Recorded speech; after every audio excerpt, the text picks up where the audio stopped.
Hello, hello mes beautés, on va se préparer pour la nouvelle année qui arrive. Et donc voilà ma tête au réveil, autant vous dire que bon bah pas très présentable, mais je vous montre comment je me prépare de A à Z pour le réveillon du nouvel an. En gros, c'est le look que je vais adopter pour le réveillon. Donc j'en ai profité pour vous montrer comment je m'y prends et bien sûr, vous me donnerez vos impressions à la fin. Donc comme je vous ai montré, je fais un petit peeling rapide, un petit gommage. Donc voilà, c'est juste mon bicarbonate de sodium que j'ai mélangé avec mon macérat. Donc je frotte déjà 1 minute, je rince, après je savonne tout et je rince. Ici, je vais enlever quelques poils au niveau du duvet. Ben, il n'y a pas énormément grand chose, mais je veux vraiment avoir un teint lisse quand je vais me maquiller. Du coup, voilà, j'applique mon petit sérum huileux. Et du coup, voilà, je prends ma petite lame et je viens enlever ces petits poils. J'avoue qu'il n'y a pas grand chose, mais c'est ce que je fais très souvent pour avoir une peau bien lisse. Donc, derrière, je pose mon soin du jour. Hein. Donc là, c'est sans secret, voilà, sans complications. Le sérum plus la crème. Et mon visage est déjà paré pour la suite. Mais avant d'attaquer, on va commencer par la coiffure. Alors ça, c'est ma pépé que j'ai posée pour Noël. Bon, elle a bien tenu, c'est juste que voilà, au niveau des oreilles, c'est un peu décollé, parce que comme je me démaquille, je me lave tous les jours le visage, bah, ça décolle un peu, et donc c'est normal. Donc voilà, je viens juste recoller la devanture, histoire de bien la refixer, sachant qu'elle est déjà bien fixée. En fait, quand je vais montrer la dernière vidéo, quand j'ai fabriqué la perruque, je vous ai aussi montré comment je l'ai posée, et très honnêtement, la pose, elle tient hyper longtemps. Et pourtant, je n'ai utilisé que l'école Got To Be. Ça tient hyper bien et hyper longtemps. Donc après, vous pouvez enlever quand vous voulez, ainsi de suite. Donc voilà, vous voyez, je recolle juste le devant. Et puis, je viens essayer de donner un petit look à ma coiffure. Donc voilà, je vais faire un peu une petite raie sur le côté. Histoire de changer un peu. Je ne la veux pas lisse cette fois-ci. Je la veux un peu bouclée. Alors, j'essaie de tracer comme je peux et derrière, je viens bien démarquer avec le peigne chauffant pour que la ligne tienne. Vous savez, moi, je ne l'ai pas coiffé quand je l'ai posé. Du coup, on pouvait mettre les cheveux devant, derrière, sur le côté sans problème. Et là, je veux vraiment une ligne de conduite pour mes cheveux. Et du coup, voilà, je fais ça. Et le petit peigne, il est top pour ça parce que voilà, ça permet vraiment de bien fixer... de donner la direction des cheveux en haut. Donc une fois qu'on a fait cette étape, on attache tout pour bien fixer la colle devant et on passe au bouclage. C'est une étape longue, surtout si les cheveux sont longs. Hein. Donc c'est bien beau d'avoir les cheveux longs, maintenant il faut les coiffer. Bon, moi je m'amuse. Hein. Je vais juste mettre mon petit spray que j'avais utilisé la dernière fois. C'est un spray pour les boucles, hein, histoire de ne pas trop abîmer les cheveux si vous ne mettez rien. Et là, on va commencer l'étape longue. Donc voilà. Un fer à boucler. Vous pouvez aussi le faire avec un fer à lisser. Après, vous faites des petites tortillas comme ça.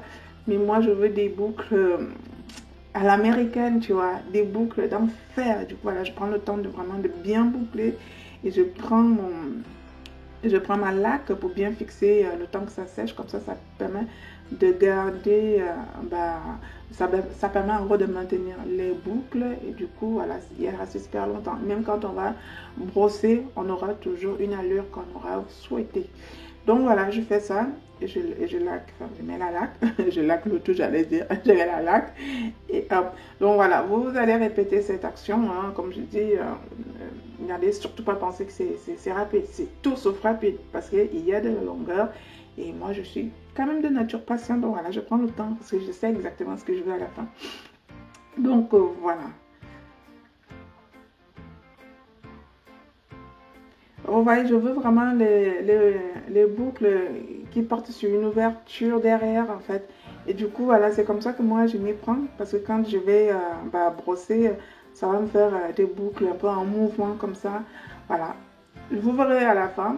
Maintenant, avant de passer au maquillage, j'essaye, vous voyez la tendance que ça fait. Donc, je prends mes petites pinces pour bien la maintenir sur l'orientation en fait.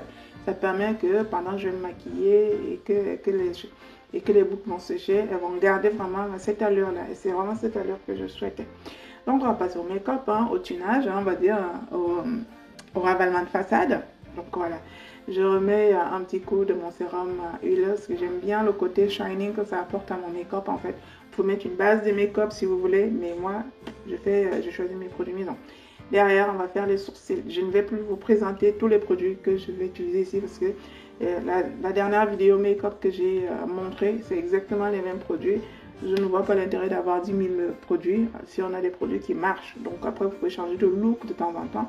Mais clairement, ne dépensez pas des sous pour des crayons sourcils. Ça ne sert à rien. Après, si vous voulez toujours le côté dépense, faites-le. Ce petit truc de Make Up Forever, c'est juste d'enfer.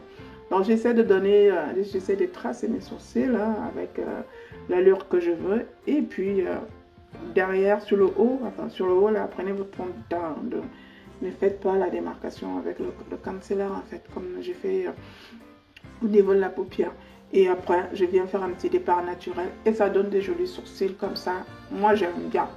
Après, tracez vos sourcils comme vous avez l'habitude. Je vais pas vous faire un tuto sur comment tracer ses sourcils. À chacun ses délires de sourcils. Ça, c'est les miens. Donc, je vais prendre ma palette de Juvia's Place et je vais prendre une teinte noire. Donc, voilà. Je vais pas un smoky. Je vous montre tout simplement. Donc voilà, je prends un petit pinceau serré en fait et je viens poser la matière au niveau de la paupière mobile pour bien pigmenter. Derrière, je prends ma palette de Huda Beauty, c'est la teinte Oud qui est bordeaux foncé en fait, ça fait un peu prune. Et du coup, là, je pose par-dessus pour casser le côté trop noir de ma teinte en fait. Et là, je change de pinceau. Toujours ma palette de Huda, je prends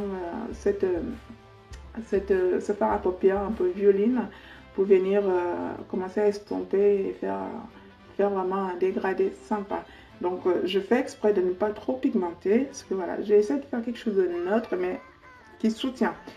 Donc à ce niveau, je vais enlever un peu l'excédent de mon concealer qui déborde et je commence à tracer mon trait d'eyeliner. Donc voilà, pour celles qui ne savent pas, moi j'ai la paupière tombante. Et donc, à chaque fois que je vais faire mon eyeliner, je vais faire attention de ne pas m'abaisser encore le regard pour le rendre beaucoup plus précis. Donc, je vais toujours un peu surélever mon trait d'eyeliner pour suivre une courbe de mon regard.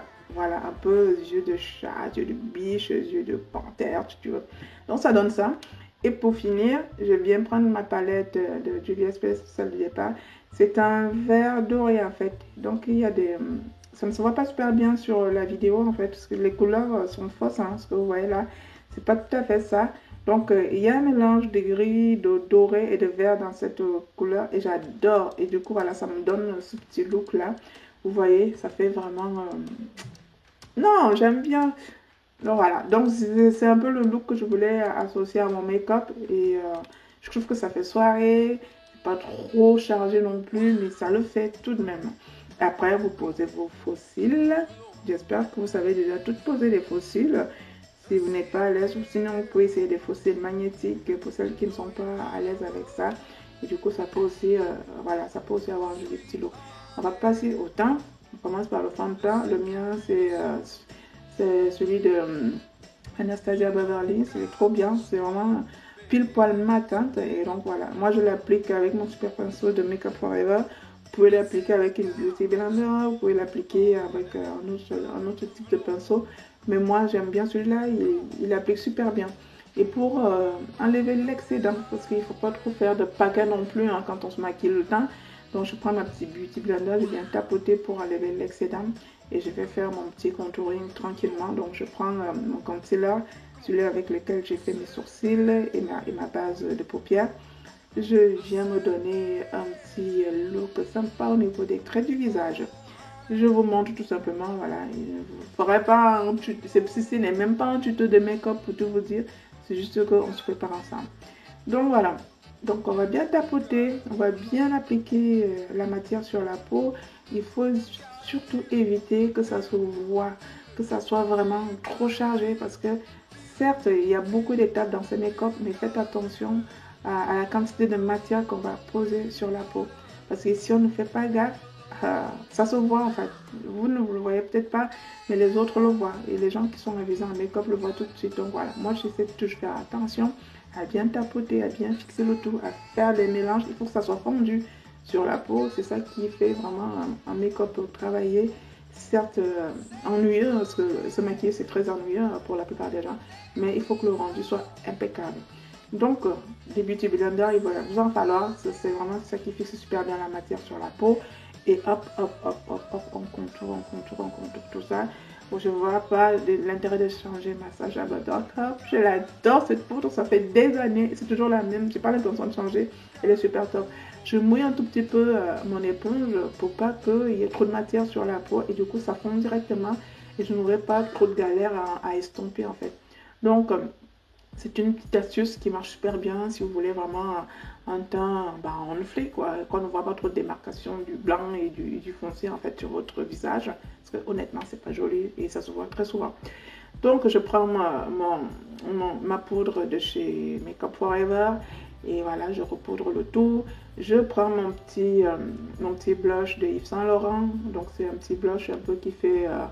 ça fait rouge à lèvres en fait, mais c'est un petit blush. Donc, vous mettez le blush que vous voulez. Après, on fixe le tout avec le fixateur make-up. Pendant que ça sèche, je m'attaque au reste des yeux. Je prends mon crayon noir. Je l'applique. Moi, je déteste appliquer le crayon sur la muqueuse intérieure de mes yeux. J'applique toujours à l'extérieur de mes yeux. Donc derrière, j'ai pris la teinte oud pour estomper, pour faire un regard un peu en mouvement, pas quelque chose de figé parce que ça durcit le regard. Derrière, je prends toujours mon crayon noir et je viens me faire le contour des lèvres. Alors, c'est quelque chose que je fais très souvent avec le noir. Je vous montre la suite. Donc ça, c'est un rouge à lèvres de chez Kiko qui est mat et qui est super pigmenté en fait. Et il est bien. D'ailleurs, si vous le voulez, je vous ai montré le numéro. Vous pouvez aussi l'utiliser sous forme de crayon contour des lèvres en fait, parce qu'il pigmente super bien. Mais moi, c'est pas ce que je voulais. Je voulais un peu... Vous allez voir le résultat. C'est un marron noir un peu argenté au final, parce que j'ai rajouté ce petit rouge à lèvres de chez Revlon que j'avais acheté au supermarché de Carrefour. Et du coup, il me donne un petit côté un peu dégradé, argenté, doré. Et j'adore. Franchement, j'adore le rendu. Et ça s'y prête vraiment pour le réveillon. Ça fait festif, ça fait soirée. Et tout mon highlighter, ça c'est mon produit préféré parce que j'adore tout ce qui est un peu paillettes. Et du coup, l'highlighter, voilà, je mets au niveau de mon nez, au niveau de mes pommettes. Et on est quasiment arrivé au terme de notre make-up. Regardez-moi ce fondu, on ne voit plus trop de démarcation. J'ai bien fait la petite finition avec le mascara sous les yeux et sur les cils en fait. Et à la fin, je vous ai montré, j'ai mis un tout petit peu de mon fard à paupières au niveau de l'angle interne des yeux. Et donc, ça donne un petit look final qui est quand même assez sympa. On est prêt pour 2022. Hein? 2021, nous en avons fait des vertes et des pas mûres. Moi, je suis prête à affronter 2022. Je l'attends. Je sais qu'il ne va pas être évident, mais allez, on est au taquet. Je vous souhaite une très bonne année 2022. Prenez soin de vous, plein de bonnes choses, de l'argent, de la prospérité, du bonheur, de l'amour et de la santé. Bisous tout le monde. Bonne année. Ciao, ciao, ciao.